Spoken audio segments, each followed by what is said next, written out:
Abogado, ex concejal, 4 veces diputado, fundador del Partido Republicano. Hoy con nosotros un nombre que suena en las encuestas, a todo dar, José Antonio Cast. ¿Cómo estás el día de hoy? Muchas gracias por estar con nosotros. Muchas gracias a ustedes por esta iniciativa que han tomado de ir mostrando las distintas maneras de ver la política y la sociedad. Así que feliz de poder participar en su programa. No, para nosotros felices de tenerte acá, porque claramente eres una voz que ha sido, por lo menos constante, que eso igual es algo que escasea un poco estos días. Entonces, al ser constante con el tiempo, pasa a ser también controversial, porque te quedas con principios que son fijos y las cosas van cambiando bastante intensamente. Entonces es interesante tenerte acá, como tuvimos a diputados de izquierda también, esa es la idea acá en la firma de irnos escuchando, pero haciendo un poco, obviamente aprovechando el tiempo que te tenemos acá, nosotros queremos llegar un poco al hueso, ¿no? No sé, esperamos que te guste esa idea. Recientemente, muy recientemente, tenemos la noticia del rechazo del recurso de Celestino Córdoba, ¿verdad?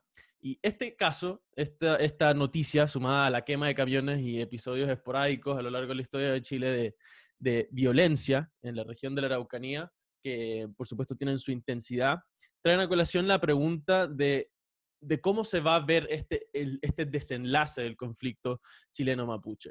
Si se va a parecer más a algo como una incorporación de las costumbres y los valores mapuches a la cultura más chilena, tradicional, o si se debe mantener dos culturas paralelas que colidan entre sí lo menos posible. Entonces, tú como candidato presidencial, ¿ves posible apaciguar este conflicto? Y si lo ves posible, por supuesto, en alguna futura elección que quede victorioso, ese desenlace, ¿a qué se va a parecer más? ¿A la primera o a la segunda opción? Ninguna de las anteriores, así que es de alternativa, porque claramente aquí la pregunta, a mi juicio, está mal formulada, porque aquí no hay un conflicto chileno-mapuche. Aquí lo que hay es un conflicto con terroristas. Los mapuches no son terroristas. Los mapuches también son chilenos, pertenecen a un pueblo ancestral, como muchos otros pueblos, ¿no es cierto? Pero tienen cédula de identidad chilena, tienen pasaporte chileno, viven dentro de la República de Chile, y eso no quiere decir que uno no reconozca sus costumbres y condiciones, ¿no es cierto?, muy especiales en algunas circunstancias. Pero esto, vuelvo a insistir, esto no es un conflicto chileno-mapuche. Aquí hay unos pocos que usan la violencia como mecanismo de acción, algunos como mecanismo político, y otros que respaldan a esos terroristas, ya sea activamente o con su silencio cómplice. Hemos tenido dificultades a partir de una ley, la ley indígena, que puso mal los incentivos y fue generando conflictos donde no lo habían. No hemos tenido una política pública clara del Estado que haya definido cuáles son los territorios o las superficies donde existen superposición de títulos de dominio, donde existe realmente una solicitud de propiedad distinta a la que hoy día está reconocida por las leyes chilenas. No hemos tenido gobiernos que hayan mantenido el orden público ni hayan aplicado el Estado de Derecho y autoridades absolutamente inoperantes en algunos casos. Por lo tanto, vuelvo a insistir que no es ni una respuesta ni la otra. Aquí lo que corresponde es aplicar la ley, la constitución, perseguir, juzgar y condenar a los terroristas y lograr la paz. Es una paz que todos quieren. Todos son araucanos porque viven en la Araucanía, chilenos y mapuches y también otro tipo de inmigrantes que han sacado adelante esta región que lamentablemente al día de hoy sigue siendo la región más pobre de Chile y con los atentados terroristas solo se empobrece más. Sí, ese es un tema esencial. O sea, en fondo, cuando uno hace esta pregunta y uno habla de este tema de conflicto chileno-mapuche, lo hace desde lo que se escucha, de lo que se debate, ¿verdad? O sea, Desde la posverdad. exacto, desde la posverdad, desde este instagramismo de cambiarse la foto apenas sucede algo, ¿verdad? Entonces, el tema acá es, y ha parecido ser con los políticos, de acusar un racismo directamente. O sea, todo aquel que no esté a favor, todo aquel que vea que se condena en cualquier forma, por ejemplo, alguna actitud que puede ser vista desde lo penal en Chile como algo ilegal, ¿verdad? Si es por parte de algún mapuche, uno tiene que asumir que eso es parte de su cosmovisión y que eso es así. Entonces, como, no sé cómo ves tú eso, porque es bien difícil navegar esas aguas cuando uno tiene que o decidir por un lado o decidir por el otro, ¿verdad? Tú abres como ese tercer camino, pero la gente en política, por lo menos, tiende a ser bastante dicotómica en ese sentido. O es una cosa, o es la otra, o eres racista, o estás con nosotros. Bueno, aquí claramente no hay un tema de racismo, sino de terrorismo. Y así lo hemos hecho ver también nosotros en las redes sociales, como hoy día uno tiene que estar muy presente en las redes sociales. Nosotros hemos también instalado el concepto de que esto no es racismo, sino que es terrorismo.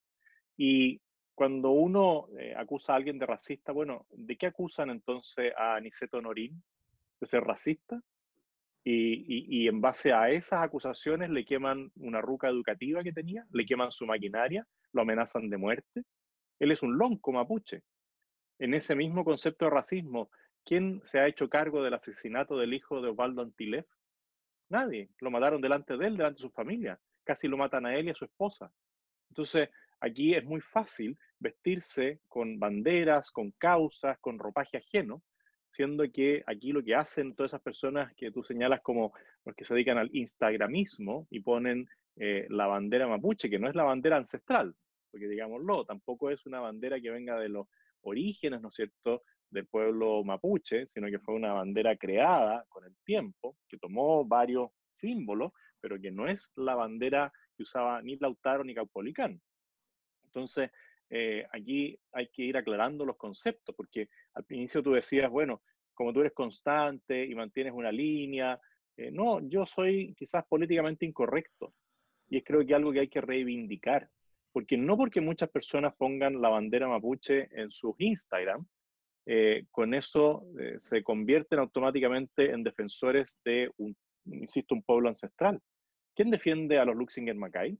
Si Celestino Córdoba es un asesino confeso, es un terrorista, fue capturado después de haber sido baleado, ¿no es cierto?, en defensa propia, por unas personas que él quemó. Y aquí también está en discusión su condición de machi, porque nadie ha podido acreditar fehacientemente que él haya sido machi antes de ese atentado terrorista, sino que sus propios cómplices en ese hecho de sangre.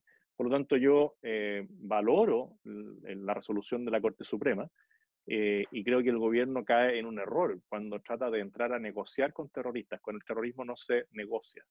El terrorismo solo ha crecido en base a la impunidad que le ha permitido este y otros gobiernos. Por lo tanto, la actitud del gobierno en esto tiene que cambiar y tiene que aplicar la ley y la constitución.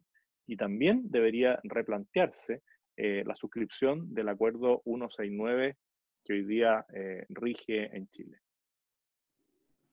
Hola José Antonio, una vez más agradecerte por estar acá con nosotros. Sabemos que está muy ocupado, pero qué bueno que te hiciste el tiempo. Y en este mismo sentido de las constantes crisis que está viviendo nuestro país, quizás la que originó todo esto, o una de las más intensas, ha sido el estallido social de octubre pasado. Estallido que dejó con una sensación de perplejidad a casi todos los actores políticos, desde intelectuales hasta políticos, hasta empresarios, a toda la sociedad, a los ciudadanos comunes. Y entonces, al ser un movimiento que nos dejó tan perplejos, habría que preguntarse por sus causas. Algunos dicen que esto es un mal que viene por el sistema neoliberal, otros dicen que es por las crisis económicas y que no se logró mantener este constante crecimiento que se venía dando en un país tan... en un país tan próspero como que el que había sido Chile, al menos en términos económicos. Entonces, ahí me gustaría preguntarte cuál es tu diagnóstico de este estallido social que no solo se caracterizó por la violencia, sino que también se caracterizó por las manifestaciones legítimas dentro de una democracia que se dieron, por ejemplo, en la marcha de ese millón de personas. Entonces, ¿cuál es tu diagnóstico de este estallido que nos va a dar para hablar por mucho tiempo? Bueno, podemos concebir que fue un estallido. En lo que discrepamos en que tú señalas que un estallido social, y yo creo que fue un estallido de violencia. Y hago la clara distinción de lo que ocurre el 18 de octubre con lo que ocurre posteriormente, donde sí pueden haber manifestaciones legítimas, pero lo inicial fue violencia pura y dura. fueron atentados terroristas, fueron quemas, destrucción masiva de establecimientos públicos y privados, infraestructura que nos servía a todos los chilenos, y eso es un daño irreparable. Por lo tanto, hago esa distinción antes de entrar en las razones y en las causas.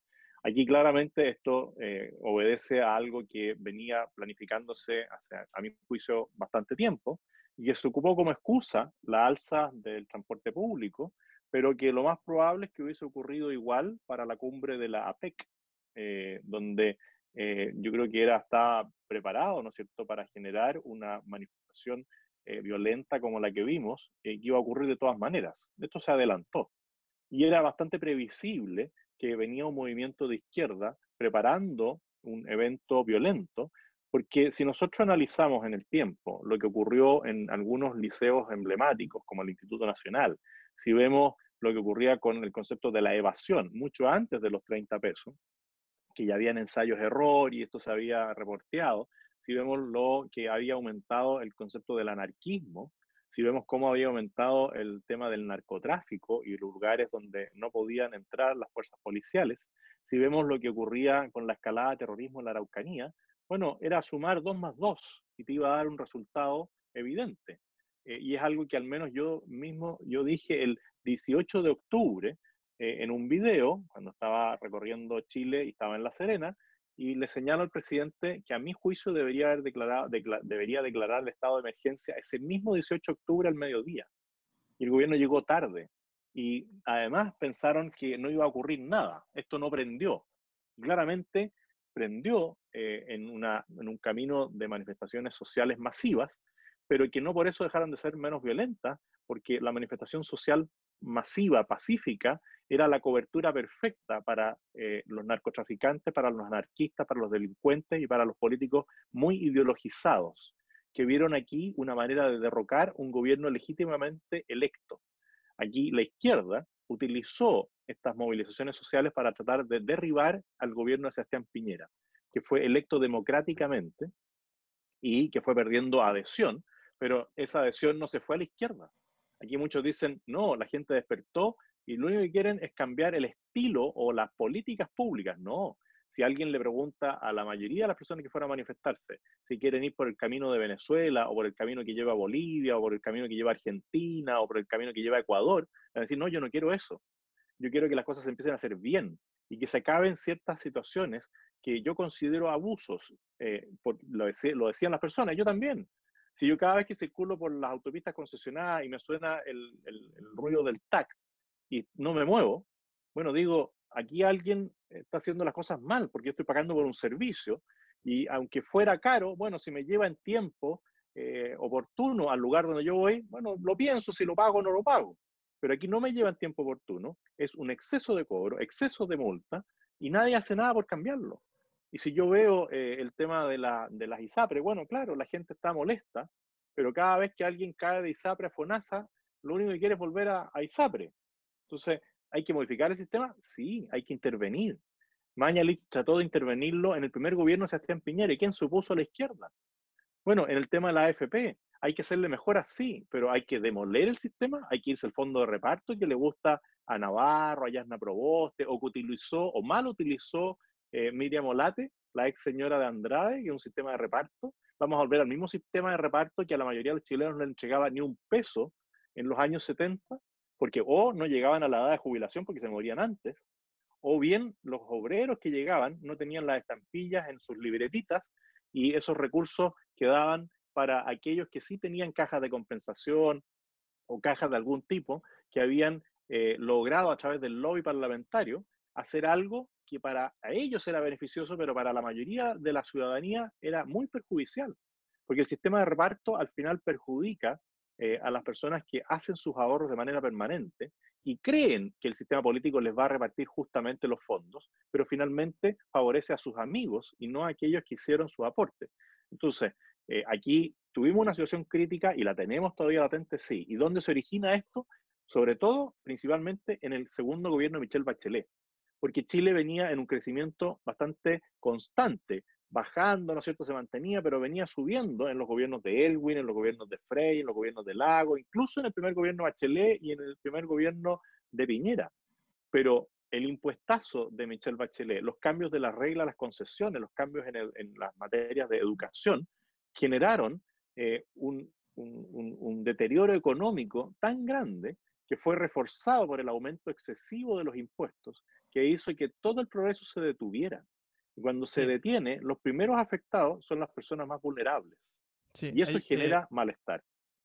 Respecto yo creo que es una tesis, un consenso respecto a que el sistema político no ha logrado de alguna manera canalizar todas estas demandas de la ciudadanía, no más FP y ese tipo de cosas. Pero respecto al que me voy a quedar con el punto de haber sacado, por ejemplo, a los militares antes o haber declarado el estado constitucional, de excepción constitucional antes. Tú ayer en Mentiras Verdaderas dijiste, o antes de ayer o ayer dijiste que Piñera actuó tarde y mal. Y en ese sentido a mí me gustaría preguntarte cuál hubiera sido tu reacción. Claro, esto es un poco de ficción porque ya pasó, pero ¿cómo hubieras reaccionado tú? Porque, por ejemplo, uno dice ya, saquemos a los militares y respaldemos a carabineros, que sería algo básico, porque el orden público claramente en una democracia es muy importante. Yo creo que en eso estamos de acuerdo. Pero si uno va a ver la confianza que tiene la ciudadanía en esas instituciones, el año pasado se hizo un estudio, son 32-33%, o sea, es un tercio de la confianza que tiene la gente en la ciudadanía. Entonces, ¿cómo mandar ese mensaje? ¿Cómo decirle a la gente que aquí realmente tenemos que recuperar el orden público? Porque claramente el presidente Piñera en eso le falta carisma, le falta esa capacidad de comunicar el mensaje. Entonces, ¿cómo hubiera sido tu reacción y cómo tú hubieras de alguna manera legitimado ese orden público y que debieron haberlo recuperado antes, según tu tesis?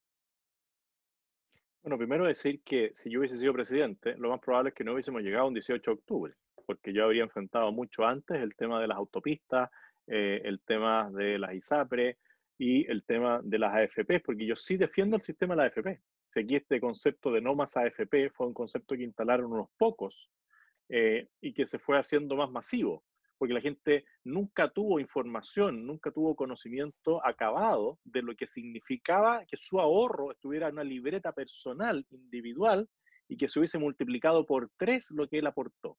Eso nunca se explicó bien y no se ha explicado bien. Y hoy día, quizás con una cosa que nosotros planteamos que era una mala política pública, el retiro del 10%, la gente recién se dio cuenta de que la plata es de ellos y que si hubiese sido un fondo de reparto no habrían tenido ni un 10% que retirar. No habría existido la plata. Se la habrían robado los políticos, literalmente.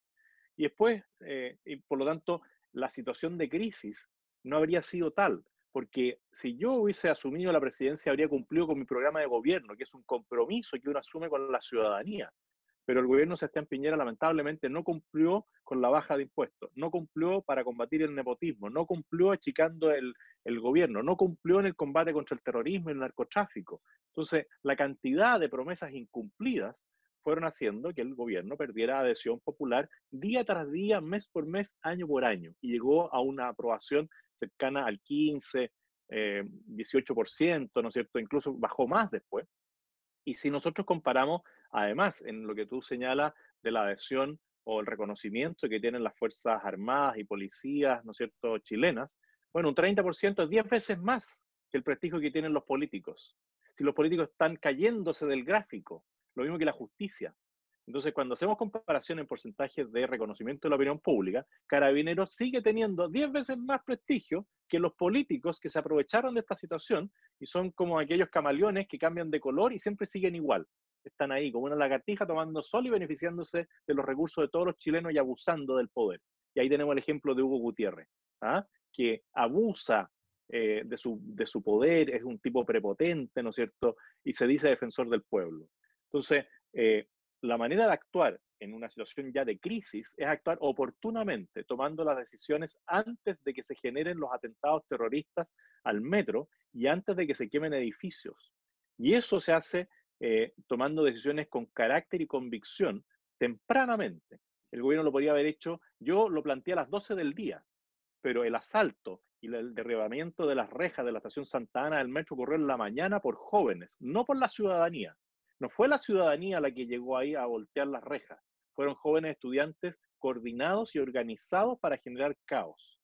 Tú frente a eso tomas una decisión, y una decisión de autoridad. Y si ya tomas la decisión de autoridad de decretar el estado de emergencia, no necesariamente tienes que sacar a los carabineros a la Plaza Baquedano. No, tú los sacas a resguardar la infraestructura crítica y liberas a los policías que sí tienen manejo de masa y de manifestaciones masivas, como lo tienen los carabineros chilenos, y le dicen, miren, yo los libero de la responsabilidad de resguardar las estaciones del metro, porque eso lo voy a resguardar con las Fuerzas Armadas. Pero a ustedes les encomiendo el manejo de las manifestaciones, porque para eso están entrenados, los militares no. Y a la persona que atente contra algo, que se tenga las consecuencias. Si atenta contra un bien público, bueno, que se tenga las consecuencias. Y eso tú lo haces también de manera organizada y programada. Para eso existen equipos, porque esto no es responsabilidad solamente del presidente. El presidente tiene ministros, tiene intendentes, tiene gobernadores, tiene subsecretarios, tiene equipos de crisis. Y esos equipos de crisis aquí no estaban funcionando y no sabían lo que estaba pasando en Chile, al parecer, porque se dedican a la política y no a la seguridad.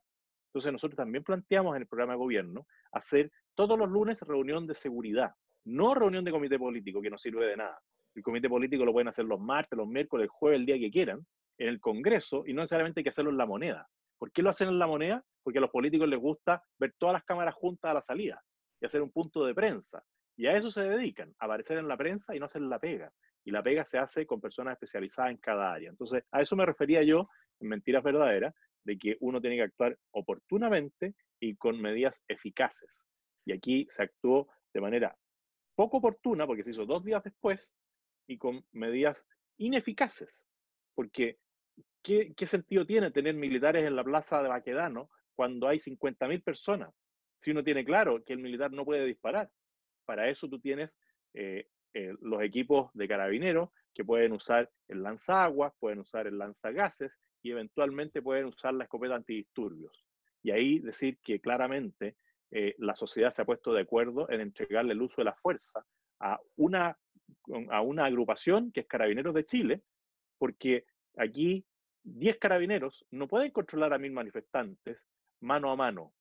Y por eso uno le entrega elementos disuasivos a los carabineros para utilizarlos. Y si el manifestante transgrede las normas que están estipuladas, bueno, Carabineros está en el legítimo derecho de usar los implementos que le otorga el Estado para mantener el orden público. El tema con eso es que no es como, no, o sea, no se ve como una política, como una medida políticamente viable. O sea, entendemos eso, esa posición, esa defender desde la incorrección política, pero por lo No es menos, incorrección política, es lo que dice la ley y la Constitución. vale, bueno, desde lo que dice la ley y la Constitución, pero esas cosas, por supuesto, además de que lo que dice la ley y la Constitución hoy en día se ve además políticamente amenazado muy fuertemente por una instancia constitucional. Cabe preguntarse si es que eso es viable, o sea, el decirle que cuando llegue el punto de que ya no es dialogar, ya no es que 10 carabineros puedan contener el tema, que haya represión. O sea, definitivamente llega un punto en que la gente teme si es que puede llegar a temer por su vida. O sea, se preocupa de que le vayan a quitar un ojo, vayan a perder un ojo o que vayan a sufrir una lesión grave en un ojo. Entonces, y además cuando lo hace, se le tilda al presidente de dictador, o se le tilda, se le asocia con Pinochet en ese sentido. Entonces, no sé qué tan viable sería eso, porque si a él ni siquiera fue que hubo una cantidad horrible, gigante de muertes con esto de las represiones, por más que hubieran 2 millones de personas afuera, eh, la violencia que hubo de parte del Estado fue súper mal recibida. Entonces, como esa es una duda que me cabe, si es que es realmente políticamente viable el poner mano dura ahí. A ver, si aquí no es cosa de poner mano dura o no, es cosa de que se cumpla la ley. Si tú destruyes un bien privado o público, tienes que pagar una consecuencia por tu acto que va contra lo que está establecido en la ley y lo que la sociedad se puso de acuerdo. Si alguien llega a tu casa y rompe los vidrios, ¿tú te vas a quedar ahí mirándolo o lo vas a demandar? Y vas a pedirle a la justicia que restablezca el orden. Vas a pedir que restablezca el orden. Otra cosa es como tú muchas veces lo comunicas, porque claramente tú no vas a salir, ¿no es cierto?, a hacer justicia por tu propia mano. Por eso tenemos los tribunales y por eso tenemos la fuerza pública. Entonces, cuando se dice aquí hubo violencia del Estado, no, aquí hubo violencia de personas en contra de otras personas y el Estado está en su legítimo derecho de reaccionar dentro de lo que está establecido en la ley. Cuando se determina un toque de queda y tú infringes el toque de queda, sabes que tienes que atener a las consecuencias eh, a las consecuencias que eso conlleva. Porque para eso está el toque de queda, para lograr la paz social. Y la paz social es en beneficio de toda la sociedad, no del grupo de manifestantes que están infringiendo las normas. Bueno, y en ese caso, las personas tienen que saber que van a llegar las fuerzas policiales y las van a reprimir. Y es una represión autorizada por la ley. Si no, ¿para qué tenemos constitución? ¿Para qué están los estados de excepción? El estado de excepción, precisamente, es en un momento de conmoción nacional por riesgo interno o externo, donde tú limitas algunos derechos de las personas. Y eso está en la Constitución. Y es una limitación de los derechos. Y si hay toque de queda a las 10 de la noche, bueno, si no tienes el salvoconducto o no tienes una emergencia, no puedes salir. Vale, entonces eso es así nomás. Tendríamos que atenernos a esas consecuencias, atenernos a los símiles pinochetistas, atenernos a todas esas cosas, porque lo que tiene que Es primar que no, no, es no, que no veo por no haya qué ese se tema. compara, no veo por qué hay que comparar una situación de hoy con algo que ocurrió hace 40 años atrás. Porque O lo sea, hace, o sea, entonces Macron, definitivamente entonces lo hace. Macron, Macron o la Merkel o Boris Johnson, son todos pinochetistas porque aplican la ley. O sea, alguien que reprime a los hooligans, alguien que reprime a las barras bravas, ¿es pinochetista? O sea, ¿está haciendo un símil de Pinochet porque reprime las barras bravas? No. Si aquí no hay que caer en lo que instala la izquierda. Aquí Ya. cualquiera que piensa distinto a la izquierda es sindicado como pinochetista. Y al menos yo me niego a eso, porque cuando hago cumplir la ley, estoy obedeciendo un mandato de la ciudadanía. Por algo votaron por Sebastián Piñera, para que se cumpliera la ley. Por algo, Sebastián Piñera sacó cerca del 63 o 64% de la votación en la Araucanía, porque la gente que vive en la Araucanía, sean mapuches, sean chilenos, sean inmigrantes extranjeros, están cansados de la violencia terrorista. Y eso es algo que hoy día yo creo que la ciudadanía tiene mucho más conciencia, y te aseguro que muchas de las personas que estuvieron en la marcha del 1.000.000 de personas, hoy día quisieron estar en el Chile del 17 de octubre y no en el Chile del 19 de octubre. Eso es bien cierto. Y hablando también de ese tema específico, o sea, obviamente entendemos, yo te traigo esto de los símiles pinochetistas porque sé que es algo que pasa, sé que es algo que va a pasar y es algo que nosotros con lo que tenemos que convivir si es que creemos en esto de mantener el rule of law, ¿no? Lo que tú tanto mencionas. Pero claramente acá, aparte de ese tema en específico, hay un tema que subyace, que tú mencionaste, obviamente, bueno, recientemente lo tuviste que tocar en televisión, el tema de esta irreverencia, de esta impuesta desigualdad ante la ley por parte de un funcionario público, ¿verdad? Esto, por supuesto, viniendo de como acabo de decir, funcionario público que además viene de este sector que se profesa, se dice que es defensor del pueblo, ¿verdad? Sobreutilizan el pueblo de forma exagerada. Entonces, cabe preguntarse porque también hay expresiones de eso en la derecha, si bien en grados un poco menos crudos, porque eso fue bastante crudo, que lo grabaran y le dijeran yo soy más que tú nomás. O sea, eso ya es algo un poco bien desagradable, pero en cierto grado también en la derecha, con ejemplos con la presidenta de la UDI, ex partido tuyo, hay situaciones en las que uno ve o se entiende a la clase política por sobre la ley. Y teniendo ese concepto ya bastante inculcado en Chile, cabe preguntarse qué es lo que viene a renovar el Partido Republicano, qué es lo innovador que traen ustedes, que puede cambiar un poco esta política y esta retórica un poco ya corroída de la relación entre los políticos y las Fuerzas Armadas y todo este tipo de cosas que se ven mal o se entienden mal. Bueno, primero decir que el ejemplo de Hugo Gutiérrez no puede ser más claro de lo que es el comunismo. ¿Mm? Yo generalmente pongo en mi entorno cosas que me interpretan. Y después de lo que ocurrió con Hugo Gutiérrez, puse aquí para que la gente vea a la distancia este libro que es notable. No sé si lo pueden leer. La rebelión en la granja. ¿Mm? Eh, que relata de cuerpo entero lo que es el comunismo, que dice que se van a preocupar por el pueblo y después dentro del pueblo hay unos más iguales que otros, que son los comunistas. Entonces, ¿qué venimos a renovar nosotros? Bueno, a hacer la política desde el sentido común, a volver a creer que la política puede ser realizada de una manera distinta, y desde cosas tan sencillas como decir que vamos a ponerle término al nepotismo en los cargos de confianza. Cualquier presidente puede decir en los cargos de confianza a qué persona va a nominar. Y nosotros al menos lo que hemos señalado, y yo lo dejé presentado como un proyecto de ley que duerme el sueño de los justos en el Congreso, que ningún pariente de un político electo vía elección popular va a estar en un eventual gobierno mío ocupando un cargo de confianza. Una cosa tan sencilla como esa podría devolverle cierto grado de legitimidad a la política, porque lo que señaló el presidente de la República cuando dijo que iba a mandar a su hermano como embajador en Argentina es precisamente lo que hay que terminar. Lo que ocurrió con una niña que tenía algún grado de familiaridad, ¿no es cierto?, por sus padres, con el presidente de la República, y termina en un alto cargo en Estados Unidos como representante de Chile, no son cosas inaceptables. Entonces nosotros, así como criticamos a Carolina Goich, que tenía a toda su familia trabajando en el Estado, mientras ella era senadora y Michelle Bachelet era presidenta, bueno, hoy día se da lo mismo con parlamentarios de derecha en un gobierno presidido por alguien de derecha.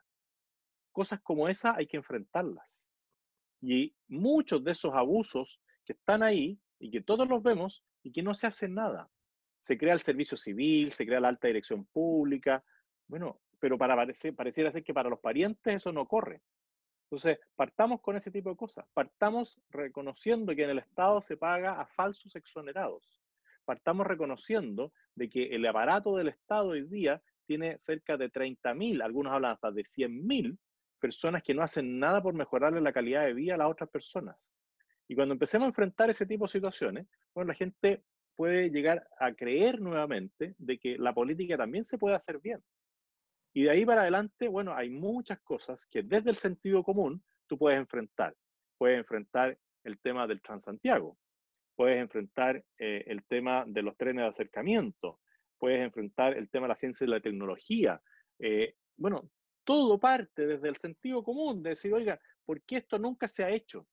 Bueno, porque hay burocracia, porque hay presiones, políticas inmobiliarias, de vivienda, políticas tributarias, tú estudias odontología.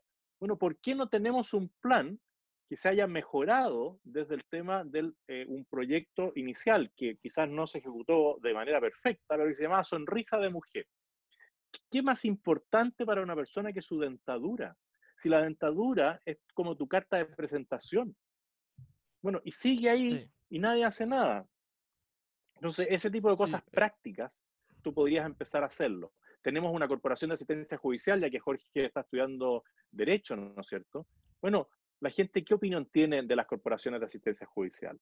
Que son jóvenes, inexpertos, que van a defenderlos y que hay una tramitación gigantesca. Bueno, abordemos ese tema. Abordemos cómo le damos calidad de defensoría jurídica a las personas que no tienen los recursos suficientes para pagarlo. sí. Abordemos la José realidad de las Antonio, cárceles, ¿sí? em, yo me quería quedar con el punto ese de la crisis en la confianza hacia los políticos. Pero hay una crisis que para mí yo creo que es más profunda, que es la crisis entre nosotros mismos. En el 2019 hubo un estudio que decía que la confianza interpersonal, es decir, la confianza entre los ciudadanos era del 13%. Em, y hubo otro estudio que lo hizo el programa de las Naciones Unidas, que decía que el 41% de las personas que habían entrevistado eh, decían que habían sufrido malos tratos, que habían sido pasados a llevar, que habían experimentado alguna forma de discriminación. Entonces, lo que uno concluye de estos estudios es que entre los chilenos no confiamos entre nosotros, no nos vemos como personas iguales. Entonces, sumado eso a la crisis política y a la crisis económica, en un posible gobierno tuyo, ¿cómo recuperar esa confianza? Porque algunos dicen que el plebiscito sería una instancia de reflexión respecto a eso, a cómo volvemos a conectarnos entre nosotros. Pero claramente, como tú vas por la posición del rechazo, que es muy válida y mucha gente va por esa posición, en el caso de no hacerse una nueva constitución, ¿cómo recuperar esa confianza hacia las instituciones, cómo recuperar esa confianza hacia los políticos y cómo recuperar la confianza entre nosotros mismos. Bueno, primero decir que la confianza no se recupera por ley, porque si a mí tú me dictas una ley que me obliga a confiar en ti y yo no te conozco, por muy ley de la República que sea, promulgada y publicada en el diario oficial y conocida por todos, yo no te conozco, entonces la ley no me puede obligar a confiar en ti. Si alguien cree que por el plebiscito vamos a llegar a reencontrarnos y vamos a terminar confiando unos en otros, está muy equivocado y ojalá que despierte de ese sueño ideal, porque se va a transformar en una pesadilla. O sea, si alguien cree que este plebiscito, que tiene un origen ilegítimo basado en la violencia y que se podría haber legitimado si es que después del acuerdo del 15 de noviembre se hubiese alcanzado la paz, y ahí yo podría haber dicho, mira, en realidad parece que me equivoqué, porque se firmó el acuerdo y se produjo una paz en Chile. Se calmó todo porque la gente ahora está esperando que realicemos el plebiscito y hagamos esa reflexión que tú dices en paz. Si alguien me dice que hubo un día sin violencia después del acuerdo del 15 de noviembre, bueno, que me lo demuestre, porque la violencia siguió de manera permanente, no terminó, con la complicidad de los mismos políticos que firmaron ese acuerdo. Y al menos algunos de los que firmaron el acuerdo se dieron cuenta que los habían engañado y transitaron desde el apruebo al rechazo. Nosotros al menos fuimos transparentes y desde el primer momento le dijimos, los engañaron, lo hicieron leso. Firmaron una cuestión a las 3 de la mañana cuando ya nadie tenía conciencia de lo que estaba firmando. Y nosotros dijimos que no, la misma mañana en que ellos salieron a la opinión pública a felicitarse entre ellos mismos, los mismos que estaban encerrados ahí, ¿no es cierto?, en un salón con poco aire, a lo mejor medio mareados ya. Nosotros dijimos no, ese acuerdo es ilegítimo. Y se ratificó en el tiempo porque una de las dos patas para el acuerdo era la paz, y la paz no llegó nunca. Entonces, después alguien me dice, oiga, pero este plebiscito ahora va a ser legítimo. Un plebiscito donde va a votar menos de 2/3 de la ciudadanía para la elección más importante a nivel nacional, para mí ya pierde legitimidad. Un plebiscito donde no está claro que todos puedan votar. ¿Qué pasa con los mayores de 75 años? ¿Qué pasa con alguien que pueda estar todavía contagiado de COVID?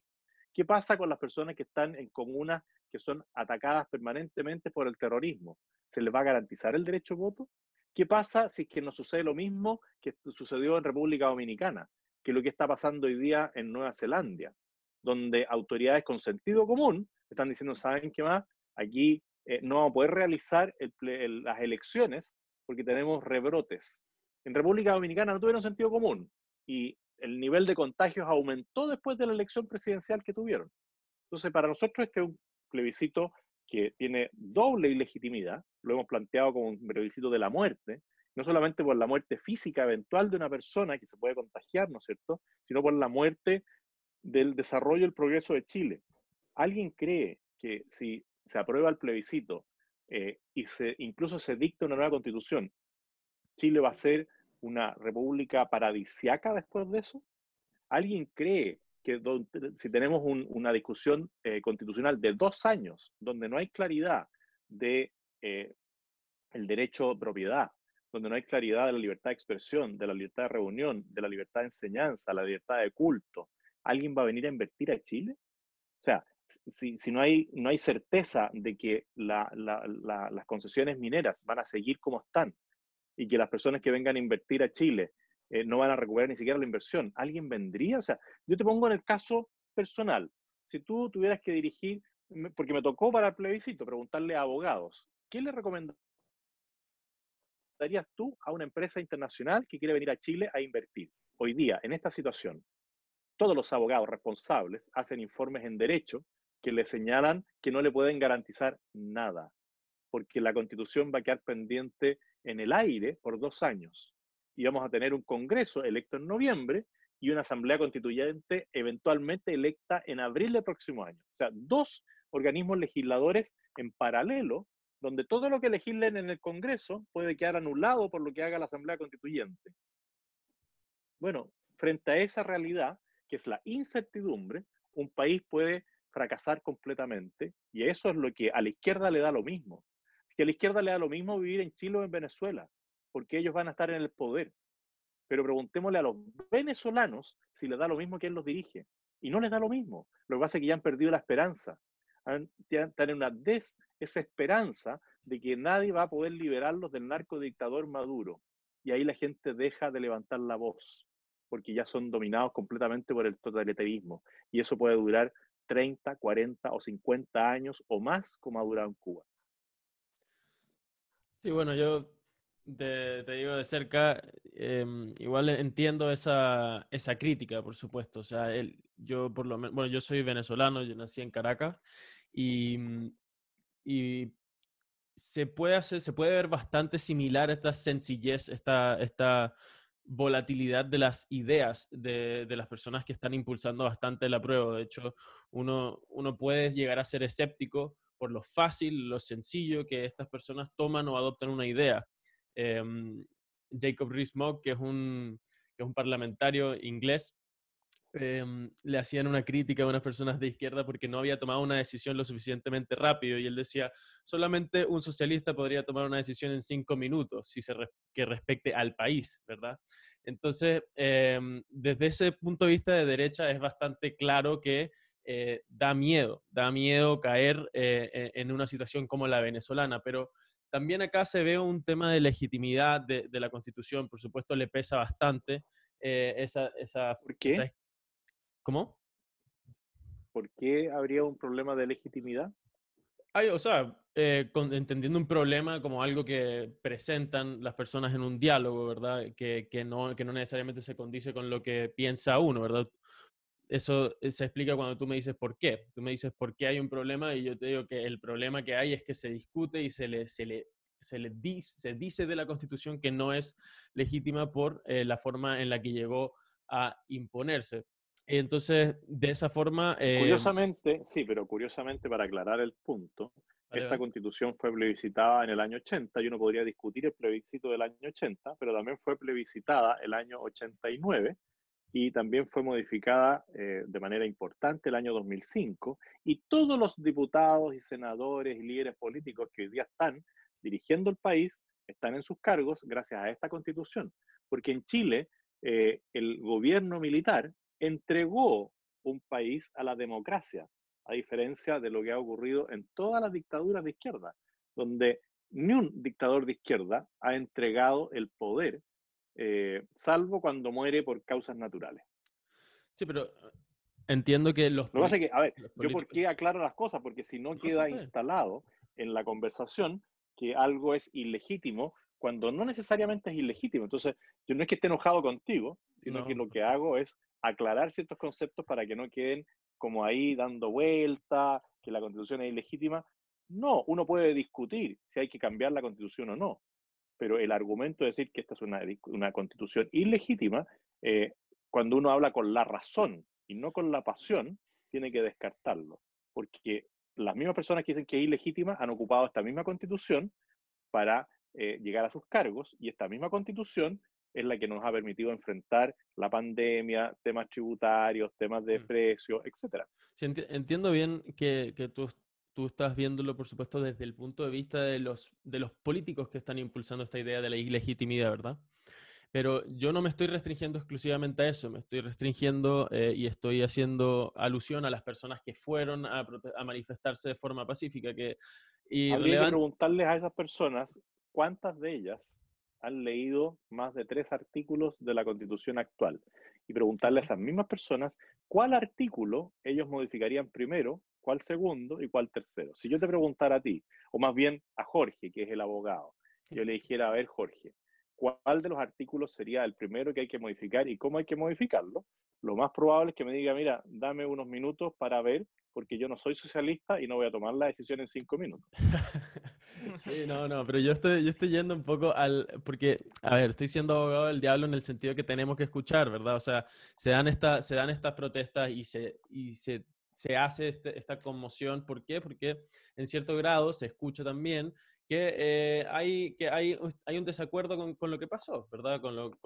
Cómo se puso, cómo llegó a ser esta constitución, ¿verdad? ¿Cómo llegó? No específicamente lo que dice, sino cómo llegó. Entonces, eso es algo que la gente, por la que la gente va a abogar por el apruebo, ¿verdad? Entonces, viendo eso, como que también es un argumento por el lado de ese apruebo, que no solamente es qué artículo específicamente cambiarían, sino es la idea de tener algo que se ha generado en un discurso actual o más reciente, que incluya más personas. Entonces, como esa idea de una incorporación Bueno, cultural. pero eso si es que no votan 2/3 del padrón electoral, va a caer por su propio peso. Porque si no va a votar al menos 10 millones de personas de las casi 15 millones que están en el padrón electoral, yo podría decir lo mismo. Esto no es algo relevante para la ciudadanía hoy día. Para la ciudadanía hoy día es mucho más relevante recuperar sus puestos de trabajo. 2.300.000 personas sin trabajo es un cuarto de la fuerza laboral que tiene Chile hoy día, que no tiene posibilidad de recuperar su empleo. Sí. No, sí, está bien. O sea, yo creo que es algo que es digno de tocar ahí. Pero tú, ¿verdad? Porque tú vas fuertemente por el rechazo. Nosotros hemos tenido Primero, gente porque no se haga la constitución, o sea, el plebiscito, perdón. Y para si, bueno, empezar. se va a hacer, si se va a hacer, claramente estoy por el rechazo Claro. y trabajaré firmemente por tener la mayor cantidad de apoderados de mesa. Aprovecho de decirle a todas las personas que nos siguen y que están viendo el programa que se inscriban como apoderados de mesa. Pueden hacerlo en la plataforma del Partido Republicano. También los invito a inscribirse en el Partido Republicano y a hacerse militantes de este nuevo proyecto político, pero sobre todo que se hagan apoderados de mesa para resguardar la transparencia de ese proceso electoral en la medida que se realice. Claro. Y si se llega a dar, ¿te animáis a darnos un resultado? ¿Cómo cuánto quedaría en porcentaje? A ver, yo creo que nosotros partimos de un piso bajo. Si le creemos a las encuestas, estábamos 90-10. Yo no le creo mucho a las encuestas, pero te diría que hoy día algunos dicen que ya vamos en el 30, otros dicen que vamos en el 40% de rechazo. Y si yo fuera optimista y digo ya, vamos en el 40% del rechazo, nos quedan todavía casi 90 días para empatar. Así que creo que el resultado todavía es incierto en la medida que se llegue a hacer el plebiscito, que puede que la realidad sea mayor que el voluntarismo de algunos políticos y no se pueda realizar. José Ya. Antonio, ¿Sí? te quería hacer una pregunta poniéndonos en la situación que va a ser presidente, porque yo creo que hay que ponerse Porque en esa está claro que lo situación. voy a hacer. Eh, Ya, gracias. me gustaría preguntarte una duda que yo creo que es muy legítima y es, dado que tú generas mucha controversia en el espectro político actual, estás creando tu partido, tu movimiento y eso está bien, pero un movimiento que recién está surgiendo y eso es evidente, hay que decirlo.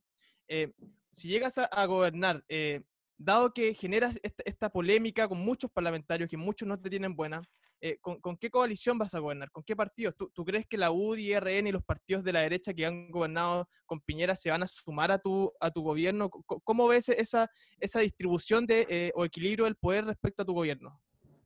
Bueno, yo espero que sí, así como yo fui bastante claro y me la jugué por la patria al apoyar en la segunda vuelta a Sebastián Piñera. Yo creo que ellos debieran hacer algo parecido y trabajar por Chile, no por sus propios intereses. Y si que yo salgo electo presidente, supongo que ellos serán tan patriotas como para reconocer la voluntad popular y trabajar en ese proyecto de gobierno que la gente votó. Porque yo no me presento como solo José Antonio Cast y miren, voten por mí porque soy simpático, porque, no sé, me gané un premio internacional de fisiculturismo, mentira, pero eh, Mentira. no votaron por mí por eso, votaron por mí porque yo presento un plan de gobierno, más allá de un programa de gobierno. Nosotros hoy día ya estamos trabajando en un plan de gobierno y eso lo estamos realizando a través de un centro de estudio que se llama Ideas Republicanas y que dirige José Manuel Rojo Edwards y lo hace muy bien. Les recomiendo invitarlo a estas conversaciones eh, para que les muestre lo que es de verdad un plan de gobierno. Y eso va mucho más allá de una coalición. Si un plan de gobierno se realiza a partir, de nuevo, del sentido común de parlamentarios de izquierda, de centro y de derecha, si que lo quieren llevar a la distribución tradicional, ¿no es cierto?, de la política. Pero nosotros lo que tenemos que crear es un plan país y hacer partícipe a la ciudadanía de eso. Si hoy día tenemos un sistema democrático bastante imperfecto, porque los parlamentarios hacen lo que quieren durante, los senadores hacen lo que quieren durante 8 años y no le rinden cuenta a nadie. Entonces, si nos vamos al sistema americano, a los diputados lo eligen cada 2 años y a los senadores cada 4. Aquí tenemos el peor de los sistemas, porque el presidente solamente se elige por 4 años sin reelección y los parlamentarios pueden estar 8 años sin rendirle cuenta a nadie. Entonces, ¿esto a quién benefició? A los partidos políticos. Y se cambió el sistema electoral de nuevo para beneficiar a los partidos políticos, se intervino la manera de elegir al Parlamento, pero no se intervino la manera de elegir al presidente de la República. Entonces estamos en una especie de parlamentarismo, pero presidencial.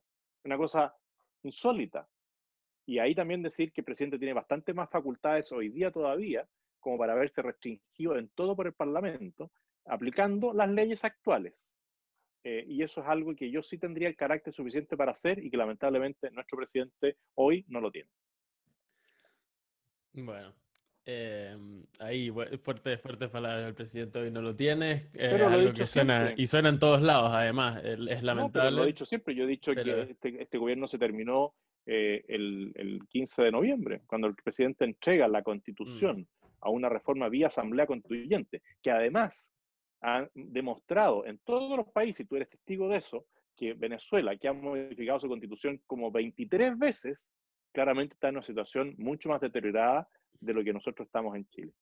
sí, tú, como tú bien tienes el libro ahí, para acordarte de la tragedia de Hugo Gutiérrez, yo tengo la constitución de Venezuela por acá guardadita para no ¿Cuál de olvidarnos, para todas? no olvidarnos. ¿Cuál de todas? ¿Quién sabe? Esa es la respuesta correcta. La chiquitita azul. La que nos recomendó también Nicolás Maduro en una de sus charlas, diciendo, esta constitución del pueblo. Bueno, el No, pueblo está bastante mal mal ahí. en Venezuela.